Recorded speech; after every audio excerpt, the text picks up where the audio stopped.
Tibi.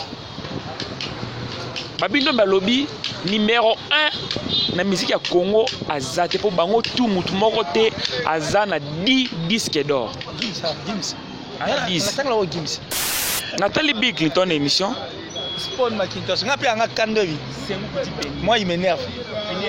Nasco énerve. Bill Clinton, quand il est arrivé en Côte d'Ivoire, Boule que le rôle là, DJ Rafat a s'inspirera pas naïe.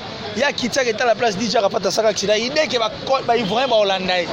Aïe, il a perçu tout dans cette ici. Il a fallu un temps pour rappeler que les aïe. Aïe, d'aller une actualité. Quand on a un petit titre album, on a Dynastie. Dynastie, le but. Et la dynastie Louba, par exemple, c'est un pouvoir approprié pour les Louba. Sur la dynastie, comme on dit, on casse it. Il faut que attendre dynastie, et ça album va salir rien que pour Nabatwa Wenge. La Costa Lobby, projet on est aussi maté parce qu'il y a Zate, Mandapé à Zate pour yende la Costa, m'voit Mayem dans un makambo. Tant que Manda Zate y est pas, tout le monde que projet on est aussi maté n'engage la Costa Lobby.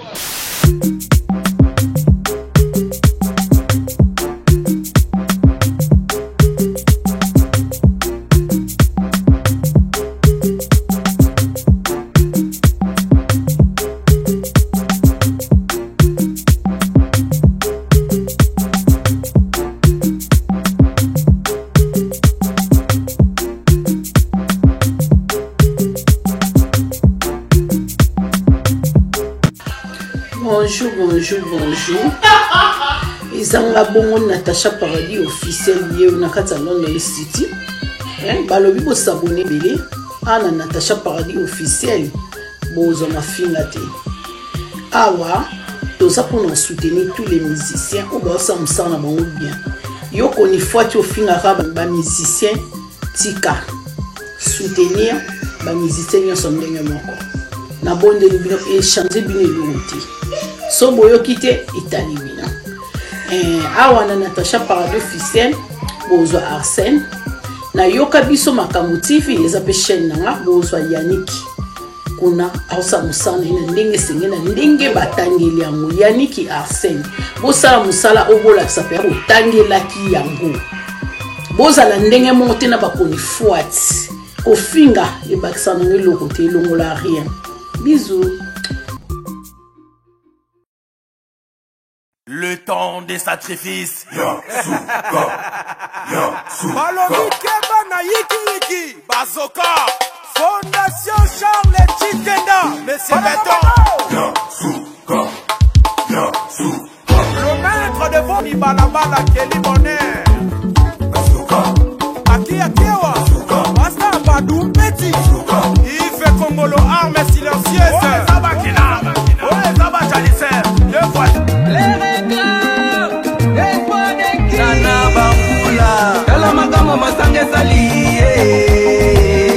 Dala magambo masange sali balie na ngulu palimbelele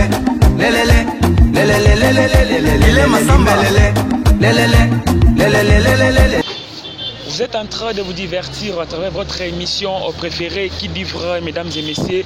Et nous, c'est Natacha Paradis. Je suis Arcel Kitoko, autrement appelé H.P.S.P.A. Popi, maréchal de la presse congolaise, baptisé l'image de la presse. Comprenez que nous réalisons cette émission à Kinshasa, la capitale. Mesdames et messieurs, aujourd'hui, nous avons le réel plaisir pour nous de recevoir pour vous encore un visage qui n'est pas à présenter. Lui, c'est Killer c'est boyebiye déjà à l'Obarakitoko, vu que bosengiye. Toyambiye par rapport à l'actualité oyo, ils ont dominé les lots internet, si je peux les dire, ils ont bon likamboya, nana ketchup na niki, et plutôt mekampe mukie kolobela, concert et affaire rigola o ezaki bon le 24 avril, les dates oyo. Papa Wemba à Tika Kibiso, alors Tosolangona Killer et puis Tokomeka un peu qu'on touche mukie, album Dynastie et puis Harmonie, Tokomi na niveau nini. Na musique qui a fait rigola oyazo sala. Alors j'ai dit merci à la Queen et la diva Natacha Paradis, merci aussi à Elton Diogo, R9 na Brésil, Moninga Trésor d'Oil lui Diogo na Grèce na Pesio ba merci et belé Voldi Armani Fongola Biso na recevoir mon invité qui est Killer c'est à qui j'ai dit bonjour. Bonjour le maréchal. Tu vas bien? Ouais, ça va. Au rythme du gars qui n'a pas là. Killer, j'aimerais avant tout le concert le 24 avril au Fergola Betaki na Chetemba. Alors pour tous un homme qui est et tout le monde qui a une conférence il y a Koffi Olomide et les gens se demandent parce qu'il va te belé va comme il ngamba lobby. Bozo monde dit que Killer a trahir Bagolois, est-ce qu'il y a une conférence de presse il y a Koffi Olomide et puis ba to lobby ozala qui na complexe devant Koffi Olomide au retour na ba question T. Tu peux dire quoi? Peut-être qu'ils n'ont pas bien regardé, c'est pas de leur faute. C'est pas de leur faute. Et puis moi je suis pas Angola, je l'ai toujours dit. Moi je suis un journaliste averti, avéré. Voilà. Donc voilà. Les appréciations là-bas, ils ont vu ce qu'ils ont vu, voilà, ils sont libres. Et dire réellement ceux qui battent on a pena ba. Peut-être qu'ils bataillent en bien, va moni pété. Bataille pété le onye sali. Il faut battre là. Il faut battre là. Ils ont beaucoup de choses à faire à la place. Et puis, bah oui, même pas mon Koffi Olomide. So bah yoga banga on va le bien acheter. Et s'il faut aller encore plus loin, cette émission a même permis à ce que l'émission Monsieur Salim. C'est tout ce que je peux dire. On va pas rester là-bas. Voilà. Ça sont des futilités. On reste pas là. Ce sont des futilités. Alors, Killer. Et le 24 avril, et Zalaki date Oyo Tolela, Papa Wemba, maître d'école, ça dit mon lobé, mon lakisinzela. Et tout le monde qui peut faire go là, à chaque concert le 24 avril, na Chetemba. À ma grande surprise, bato banadi ko s'attendre que faire go là na concert wana akoki ko bandata na morceau moko ya Papa Wemba, mais malheureusement, à bandaki nango qu'est-ce qui s'est passé? Et puis na concert en quand faire go là. Les gens se demandent Balobi faire gola, c'est comme si Azalaki n'a pas malaise dans le concert on a appelé sur le meilleur na yété. Comment ça? Moi ba côté na kati Balobi to Balobi kama on va mona libanda. Il a donné le meilleur de lui. Il était au point, mais c'est tout à fait normal. Bon, tel ça c'est les malaises. L'artiste aussi a ça la malaise dans le concert mon wait. C'est ce qui est tout à fait normal. Et quand tu y vas plus loin, dans les États-Unis, au monde, tu vois, podium, il malaise à quoi? Il y a Papa Wemba, même puisqu'on est en train de parler de Papa Wemba. Il avait aussi fait un malaise sur le podium. Après ma pénètre Kazali. C'était un malaise. Batouana, bat travaillera trop. Namutua Mutumoro, on a plus de 1000 chansons. Certes, cerveau est tellement un espace moral inestimable, le cerveau. Mais bah que le cerveau a mission mon a 1000 chansons, plus de 1000 chansons mais à peine à plus de 300 chansons il y a featuring à ça là. Et puis à ça la chanson on a invité ça peut dans mutu na. Donc mutu va concevoir 3000 chansons ou 4000 à ça la famille, à ça makambo Rolanda, à ça na mouvement, à ça na album, à ça na studio, tout ça là ça pèse dans le cerveau mon. Et c'est normal quand on se retrouve dans la situation le roi Owan. Donc moi je trouve ça très normal, chose qui est vraiment normale. C'est un humain à part entière qui a le sang et l'eau qui circulent dans son corps. Le soin malaise et salami et c'est le tout à fait normal. Et puis la période de la minute de sous la boue, il y a que l'artiste est en train de traverser bah moment bon compliqué, c'est fort en fait, des moments forts. Face à la dynastie, il faut ça la harmonie. Alors dynastie harmonie, ce sont deux albums. Il y a Kilo. Surtout harmonie les albums au capricieux. Dynastie, c'est les albums où il faut réunir Batou. Il faut qu'il y ait des verbes pour que Baouagoya enfin que Bassala Moussalam Donc moi je crois que les malaises on est tout à fait normal. Mais sur le podium, l'artiste était au point. Il a chanté comme il a toujours l'habitude de chanter. Il a dansé. Peut-être pas Moussou autant Moussou à maîtriser, il était pas et Salémi après. Il faut se l'en temps. On est tiré attention à Batou. Non mais il n'y a pas Moussou faut se l'en temps. C'est ce qui est tout à fait normal. Alors, Killer, quand on a un concert, on a une question. Pour certaines personnes, balobi, concert, on a une réussite totalité. Faire go la zana manque il y a producteur et il y a makasi. Selon Killer, il y a un journaliste ça dit olobela rabatu nyors tout au sala musala bien. Pour na batu bazolo babongo. Yo ko lobani producteur té par rapport à Kina. Bon na Kina ba producteur, yo sur moi na combien de producteurs à Kina. Producteur makasi par rapport à quoi? Parce qu'à Kin, ce sont les mêmes producteurs qui font jouer ces artistes musiciens. Surtout, c'est comme la tour à faire Bassalinko.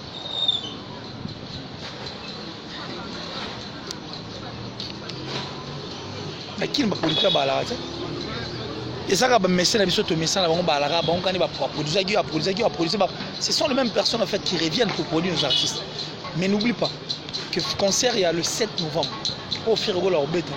Les producteurs qui produisent Ferré, c'est le même producteur qui avait produit Ransom, c'est le même producteur qui avait produit Wizkid.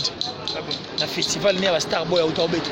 Et c'est ce même producteur qui va produire Ferré le 7 novembre dans le Casino de Paris. Les producteurs là, ça la rappelle ma musique était côté mamba box, ça m'a moins belle ça là. Donc c'est quelqu'un qui s'y connaît. Et puis l'organisation n'a Simbelango, na relation ouverture, na avec Ferrego là, moi je crois que beaucoup de portes vont encore s'ouvrir. Les portes vont s'ouvrir. C'est très capital. Alors, Killer qu'il est, c'est l'élo oyo actualité aux dominé monde. Eza likamoya Nana Ketchup na Niki Menga Barcelone. J'aimerais tout parce que au salaire analyse bien. J'aimerais penser si j'ai oyo tout solango pensa nanu biso mbale to mekampe kozwa ba mayele pe de la part de Killer. Soki marampo e comme li fali lelo. Soki comme la ki Ferrego là.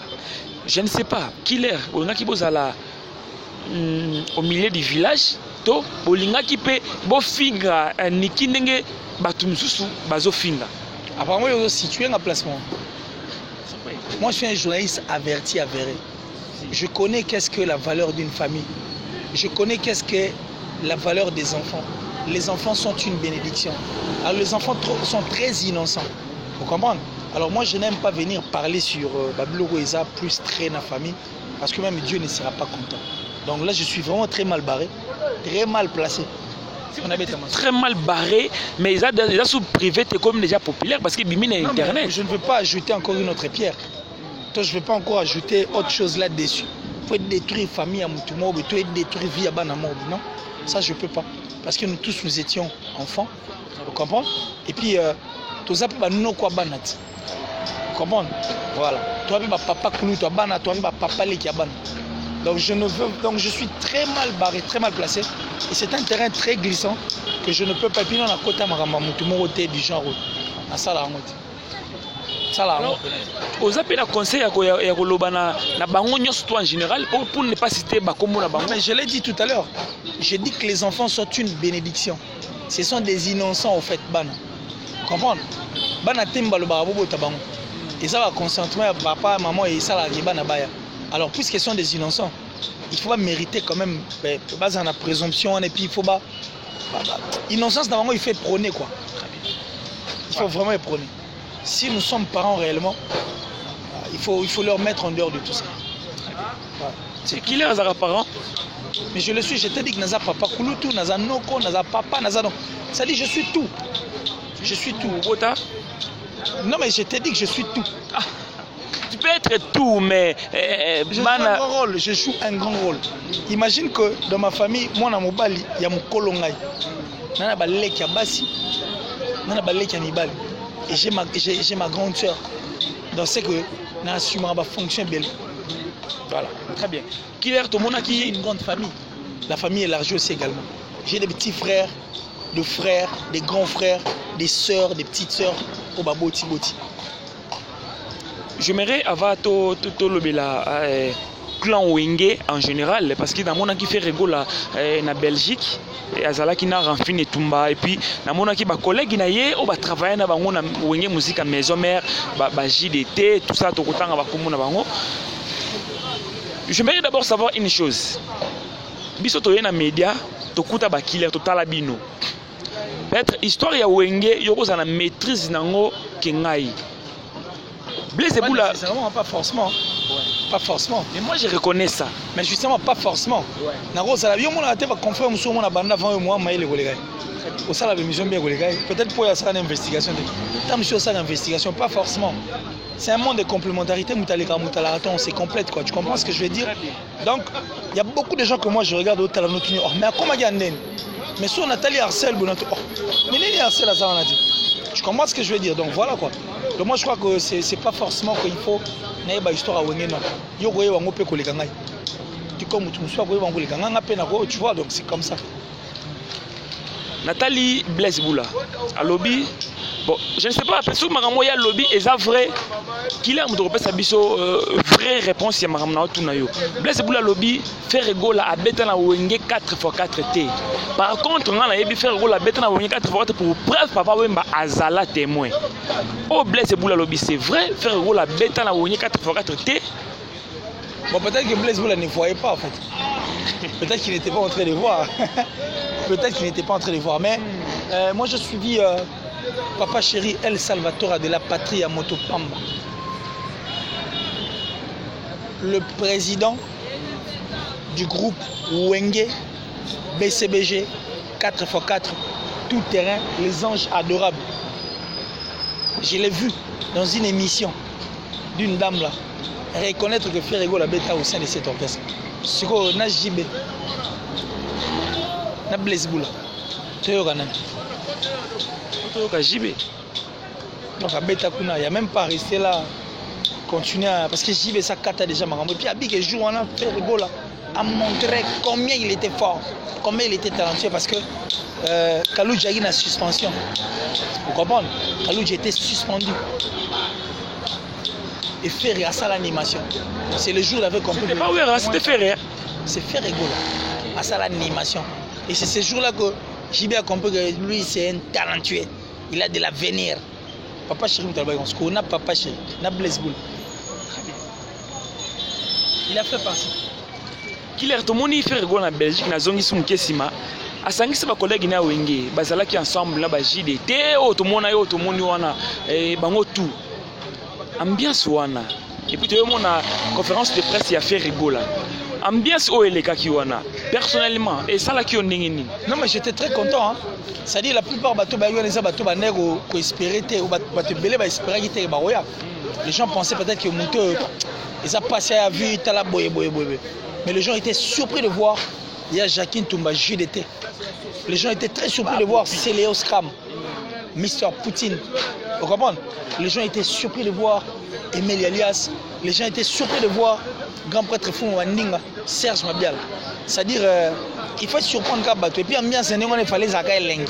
Et l'ambiance était vraiment au rendez-vous et une ambiance bonne.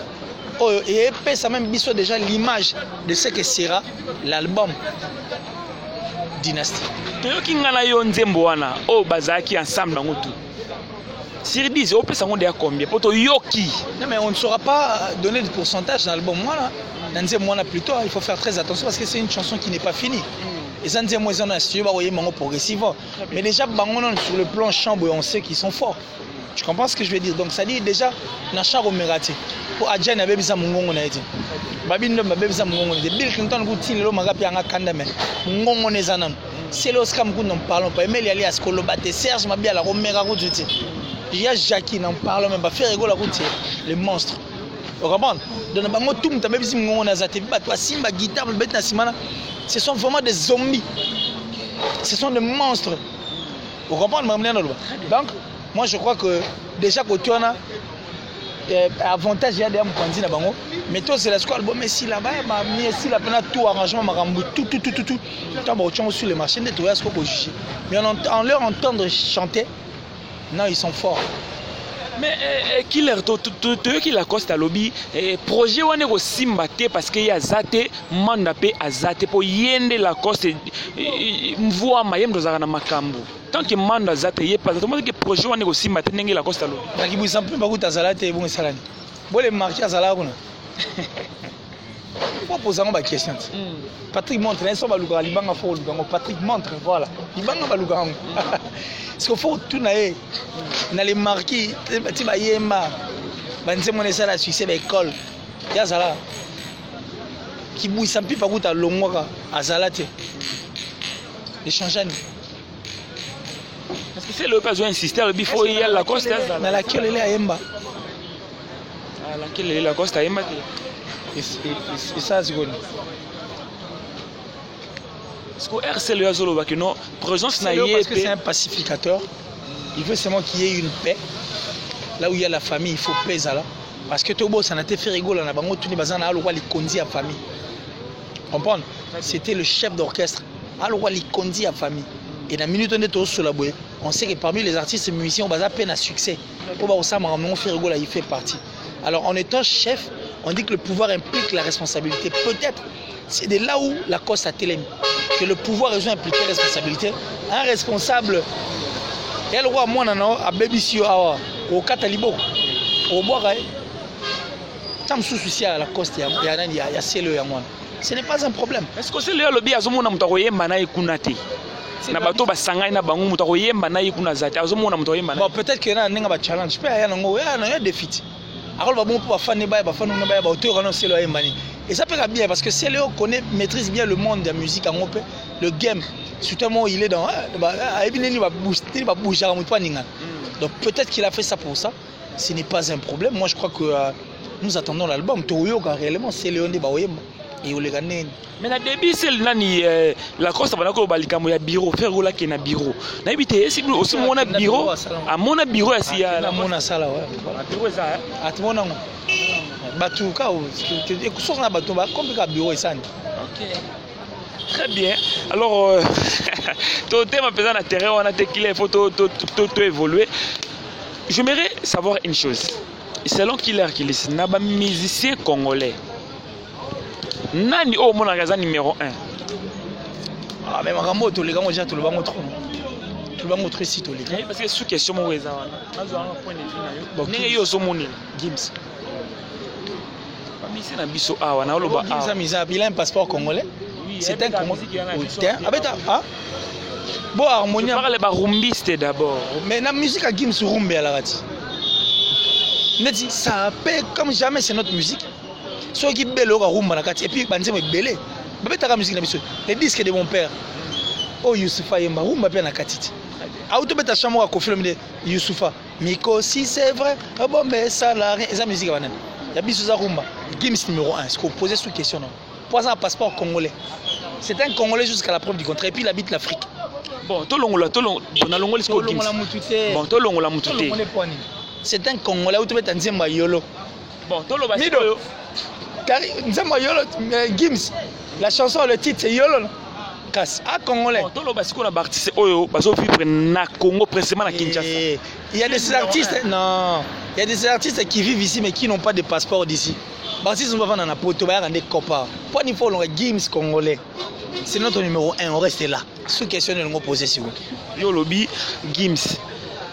Et puis, Quadra Kouraman, le grand Kofi Olomide, de Legend. Le maître de double demeure, le pharaon suprême à lobby. Gims, c'est le plus beau cadeau aux musiques Nabisu Zoa. C'est le numéro 1 incontestable bien avant le Quadra Kouraman. Là, c'est Kofi Mtalo. Est-ce qu'il a menti? C'est quoi ce question dans les abouis? Nathalie Babindombe à lobby. Parce que Kofi Olomide Lobaki, il n'a pas Azam Michael Jackson et Yambo Kanabiso. Todlandi Marie-Paul à lobby. Numéro 1, c'est Inosibi. Babindo Balobi, numéro 1, la musique à Congo, à Zate, pour Bango, tout le monde à Zana 10 disques d'or. Gims. À 10. Gims. Lui, Gims a besoin de disques d'or. Lui, il a des disques de platine, double disque de. Papa, le numéro 1, Gims. Posez sous question. Ce qu'il y a lobby actuellement, Bato Bana succès, c'est Ferré, c'est Fali, Rebo, Inosibi, Naguez. Il n'a pas cité Gims. Mais parce que peut-être, bon, on appelle peut-être qu'il ignore un tout petit peu. Mais rappelez que Gims c'est un Congolais d'ici, qui a un passeport congolais, qui habite le Maroc, il habite en Afrique. C'est notre fierté, c'est notre force. Il a ignoré, héritier, Fabrigas. Bon là, il est libre, il est libre. Tout le monde est libre. Même les jumeaux, ils placé empreinte digitale. Bah vrai jumeau comme bah outil na placé ta mort mais so aussi bah encre chebo empreinte bango ah so ba tellement boy ba kesana donc il est libre quoi bon ce qu'on a ta musuna to fa imo te to bota ma congolais c'est normal qu'on n'ait pas des empreintes némo donc il est libre de penser parce que la constitution et puis ça mutu liberté de penser na roloba donc azal libre mais moi j'ai dit puisque tu as demandé mon avis je t'ai dit que le numéro 1 c'est Gims il a un passeport congolais il habite le Maroc il fait notre musique. La même musique au Gims Sasa, il y a un peu d'artistes sur le salle.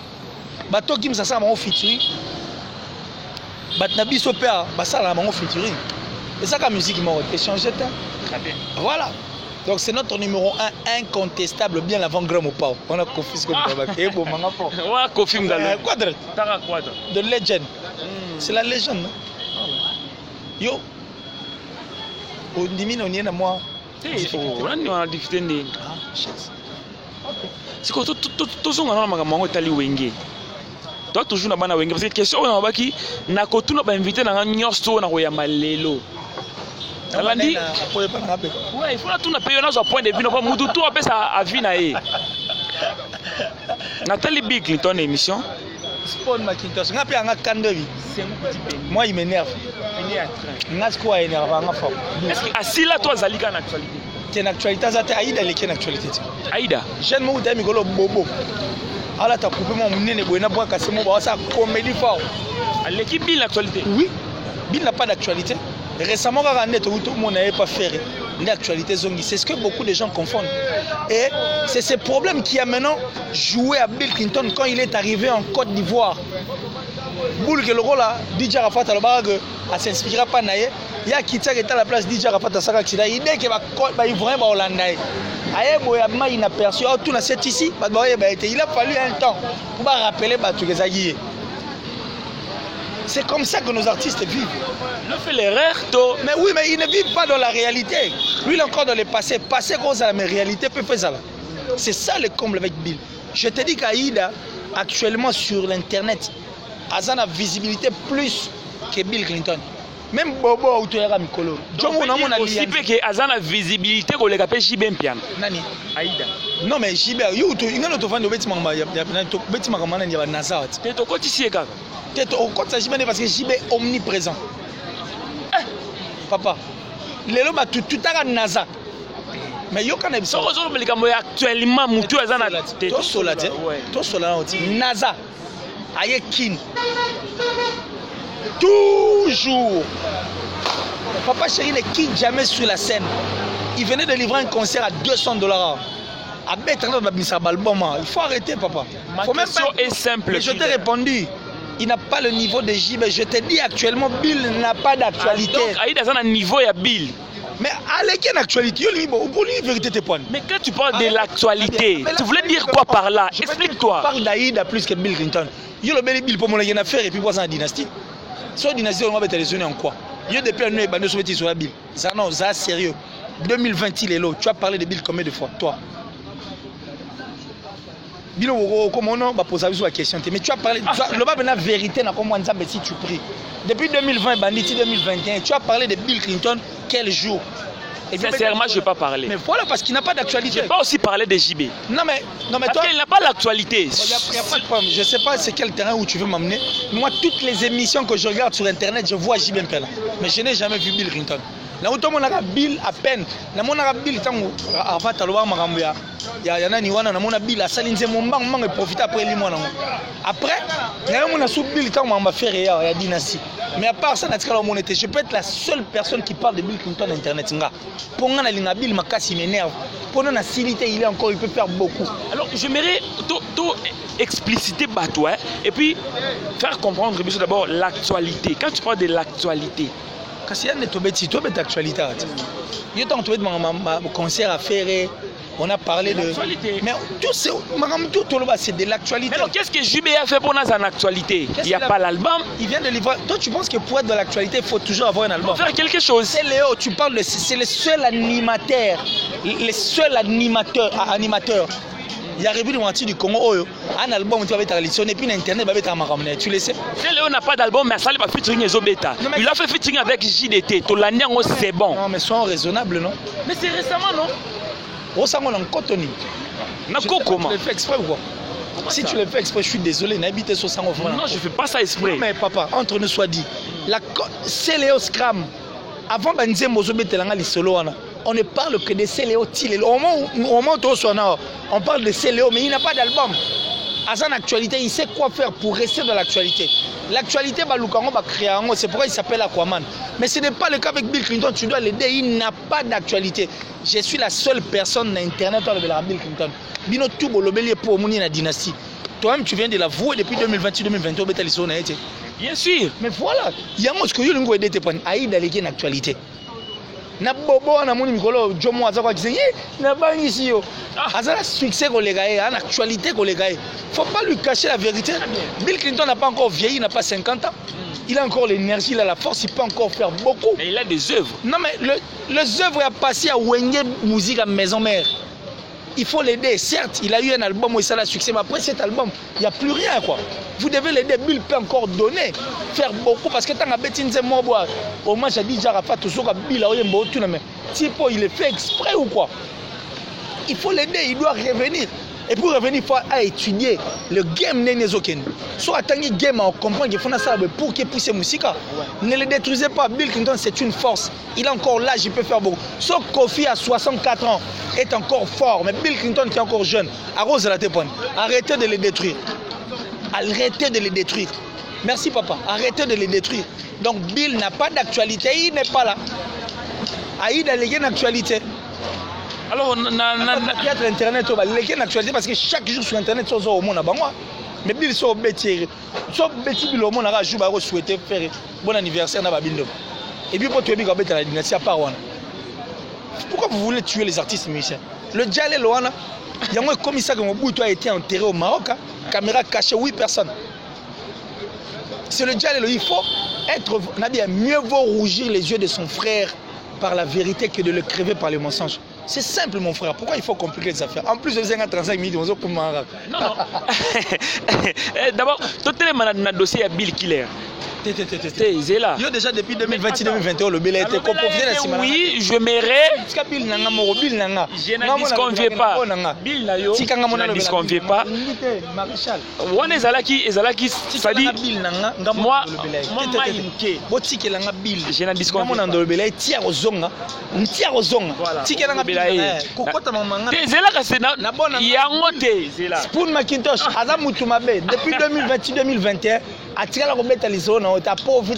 viens de le dire, il n'a pas l'actualité. Je vais faire quoi là? Toi, tu as dit qu'il avait l'actualité. Comme il n'a pas d'actualité. Vous détruisez les artistes. Attends. Je n'ai dit que Bill n'a pas Yomoko. Tant que Bill a Zoloba, Marama Wenge est allé battre Moussouté. À plus loin à lobby, quartier latin, à mon orchestre Yabassi. Par là, il voulait dire que parce que tu vas combien de harcèle, tout le monde nous killer. Quand on lobby que quartier latin, orchestre Yabassi, il veut dire quoi? Fallait les PD, qu'on fait les PD ou quoi? Ne m'emmenez pas dans cette terrain. Je t'ai dit tout à l'heure, même le jumeau va mis placé. Tamoro, va me prendre un démonté. Bill Clinton est encore en vie. Je ne sais pas soit quand il limité tout là, tu peux aller là. Tu lui poses cette question, il va te répondre. Mais moi, je crois que ce temps où il a réfléchi, il allait réfléchir autrement. Quand tu as un petit titre, album, on a dynastie. Dynastie, le but. Et la dynastie Louba, par exemple, c'est un pouvoir approprié pour les Louba. Sur une dynastie, comme on dit, on casse it. Il faut aller au Banque. Dynastie, et ça, album va salir rien que pour Nabatwa Wenge. C'est normal. Moutoumsoa, on a côté. Attention, Clément César, c'est leur pouvoir, ils ont Makamuna Bango. C'est dans ce sens-là, moi je crois qu'il pouvait bien rester là. Et puis voilà. Alors, en matière de Wenge, héritier à CD. Il y a d'autres personnes qui disent aussi la hérité en Goana. À qu'est-ce qu'on a loupé mais pas ouvert. Pour première disque na RSI mais qui deuxième à que CD à quel Luka loupé. Bon, ça je ne sais pas. Je ne veux pas parler de la million qu'on a bango. Pourquoi il faut manger piment dans ma bouche? Tu peux manger piment dans ma bouche, je ne vois pas chérie. Ouais, mais pourquoi il faut manger piment dans ma bouche? Donc moi je crois que Bazal libre le moment lobby. Et puis on est allé hériter na Ouera. Qu'est-ce que nous on a à voir? Mais le geste c'était bon parce que Fabregas fait ça salam. Voilà. On a vu Jibem Piana a sali hommage à Papa Wemba. Banda Kalawana, il était où pour faire ça? Mais moi je suis très content qu'à Salama en retard. Parce que, ouais, Papa Wemba Loba Matanga, et si la maman est pas paya. J'ai même pas Papa Wemba. Et puis, sur la liste de ces personnes qui pouvaient bien chanter une chanson en hommage de Papa Wemba, JB allait y faire partie et puis il allait le faire bien. Mais maintenant, parce qu'il a eu passion pendant 5 ans et maintenant il a compris que Papa Wemba a soutenu. Ça a pris du temps. Mais avec une douleur, il a écrit des phrases et des mots et pour dédier Papa Wemba Nzemwana. Papa Wemba ma blessure, une chanson qui est restée. C'est comme ça. C'est comme ça. Donc moi je crois que c'est le cœur, c'est l'intérieur de JB qui a chanté, c'est son cœur. Et c'est la douleur, c'est la peine, c'est la tristesse, c'est la souffrance en tout cas.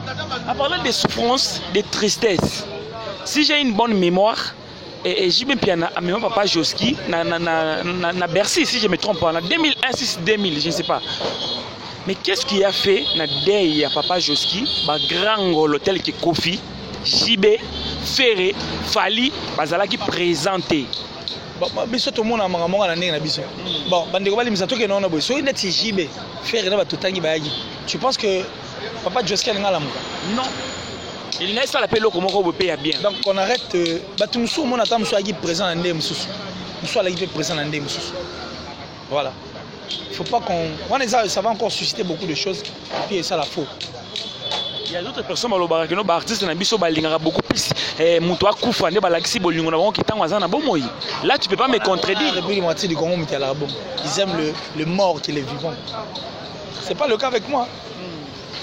Alors, nous sommes arrivés à la fin. À part Oyotomoni, la dynastie d'harmonie, qu'est-ce qu'il y aura de nouveau dans des albums?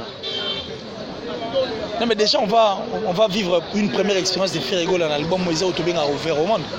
Voilà. C'est déjà du nouveau. Et puis du nouveau tout le monde a beaucoup d'années après. Ferrego là, avec sa famille dans le studio. Voilà, nous sommes arrivés à la fin. Bateau Batalio va retenir un passage. Je les aime trop. Mikolo opération à Gamoro. Ce moment où perturbé, il sait clairement que au monde a été, au yoga été va mettre les POT. Netinga bna na monité, na yokité, va mettre les pengate. Mais la souffle n'a pas volé de manière bien tout na yo loko tout le monde a une mission et la kisanini. La lumière. Lumière. Quelque chose là qui na ombre. Na liga na lumière. Na ndo ba torche ba na kalati. So pendant comme on a maboko l'opération torche, tout fois na torche. Non, nous on a de tête pour ça. Moi je suis pauvre extérieurement mais milliardaire en esprit. Non, le banini par là. J'ai un esprit qui est fort, j'ai des milliards en esprit. Japon est pour la matière grise. Japon est un minerai au Japon. Disons que tu en viens au Japon. Japon est à valeur. Japon est à mutu. Matière grise. Il y a des importants quoi. Est-ce qu'il y a des. Pour boucler la boucle, est-ce qu'il y a des artistes oh, bah, Nervara Killer? Non, il n'y en a pas. En dehors de Bill Clinton. Moi, Bill Clinton m'énerve. C'est quoi les péchés mignons il y a Killer? Ah, mais j'ai déjà répondu à ça. Là, j'ai déjà répondu à ça. Ça ne revient plus en tout cas. Non, non, ça ne revient plus. C'est bon, non, mais c'est bon. Non, c'est bon. Non, c'est bon. C'est bon. Des fois, on a une qualité. Ah. Ça, là, il faut poser à la personne qui me connaît là. Je vais te donner ses coordonnées au solennel au tunnel. Je vais poser aux mesures des défauts. Des fois, on appelle des défauts, on a qualité, on a des défauts. Moi, je comprends. Est-ce que des défauts peuvent avoir ma qualité? Non, mais écoute, on peut changer, non? Pourquoi pas? Et là, comme ils sont en qualité, surtout les défauts physiques, comme on appelle qualité, non? Donc ça arrive. Voldy, question à Yona Tuna Killer pour clôturer. La lire vont les choses. La musique congolaise, est-ce qu'ils ont émergé selon Killer? Ouais, la musique avance, mais sauf que respect la règle de jeu, mais tant que ça, on comprend que la musique ils ont avancé.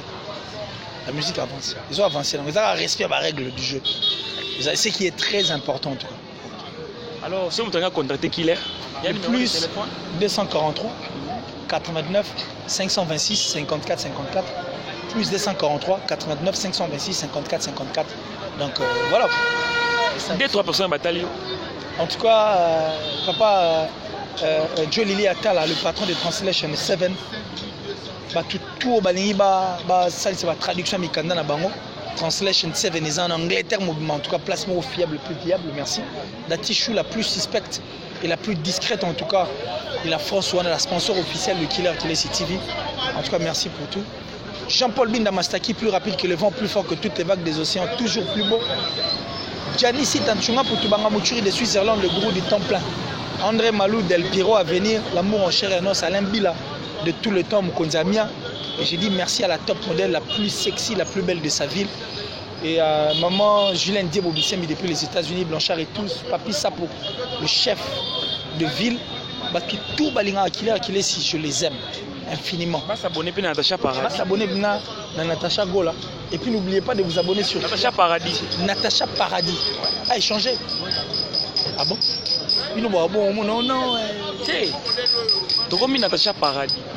Y a-t-il eu un problème ou quoi? Il n'y a rien de grave. Problème est changer cac. Bon, Natacha Paradis TV. Bandeko va s'abonner à Natacha Paradis Télévision. Massive au sala bien. Babo, ça n'a peut-être pas on va s'abonner sur Killer TV parce que les choses sérieuses vont commencer. Arrêtez de vous faire mal inutilement. Voilà. Et puis il faut arrêter de bavarder. Parce que si vous penandez.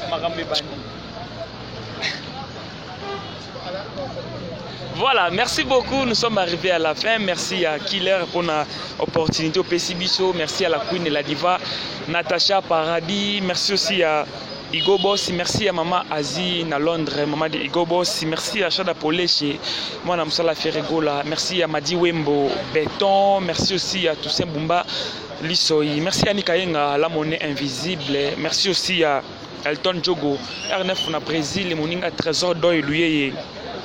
Djogo na Grèce, merci aussi à mon vieux JP d'Or Igwe Guardiola, merci à JDT, Ambulance, Giba, merci Nayo, Francibo, Avida Panzou, Charge Mondiale, merci Nayo, merci à Voldi, Armani derrière la caméra, merci à m'abonner fidèle et à Natacha Paradis, pour s'abonner gratuitement à la chaîne parce que Awande, pour que vous news. News Voldi zoanga na makolo po na ebi ke no bato ba mona kino muto esa ka bi Arsèle to mona yo makolo te Voldi sepeli sa bango mona makolo Arsèle kitoko po na ebi ke bakolo ba Arsèle yo makolo ngona yo ezaka ndenge nini otambola ba beki otambola ba beki te sadi ezaka na moment oyo soki cameraman ala kitibino pe omoni ke no na ba beki te et le peut-être no soki na ba beki ndeko pekisa na sa musa po o ba pe na ba beki mais mutu na bango eza na beki te beki eza handicap physique mais handicap mental wana nde liwana yo. On ne mélange pas les patrons et les domestiques. N'est toujours le bas. Koto Maï, ils sont toujours Moussala. Tembe. Bye bye. Le temps des sacrifices. Balobi Keba na Yiki Bazoka. Fondation Charles Chitenda. Monsieur Béton. Le maître de vos Balabala Kelly Bonnet. Aki Akewa. Basta Badou Petit. Il fait Congolo armes silencieuses. Ouais, Zabakina. Ouais, Zabachalisser. Deux fois. Les réclames. Les points d'équipe. Nana Bamboula. Dalamagamo Masange Sali. Dalamagamo Masange Sali. Baliena Mulu Palimbelele. Lelele. Lele masamba lele.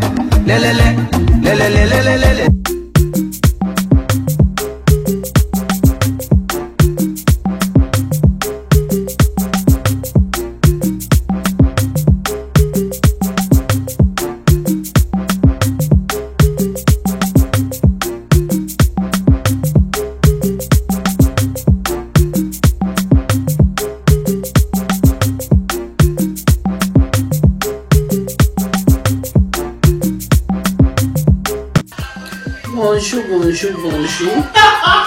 Ezanga bongo Natacha Paradis officiel ye na kata London City. Balobi bo s'abonner belé ana Natacha Paradis officiel bozo na finga te. Awa toza pour nous soutenir tous les musiciens ou ba sa msana bango bien. Yo koni fois au finga ba musiciens tika soutenir ba musiciens yo sondenge moko. Na bonde libino échanger bino looti. So boyo kite Italie bina. Awa na Natacha Paradis officiel bozo Arsène na yoka biso makambo TV les ape chaîne nanga bozo Yannick kuna ausa musana ina ndenge sengena ndenge batangeli yango Yannick Arsène bosala musala obola sape otangelaki yango bozala ndenge monte na bakoni fuati kofinga ebakisa nango eloko te elongola rien bisous.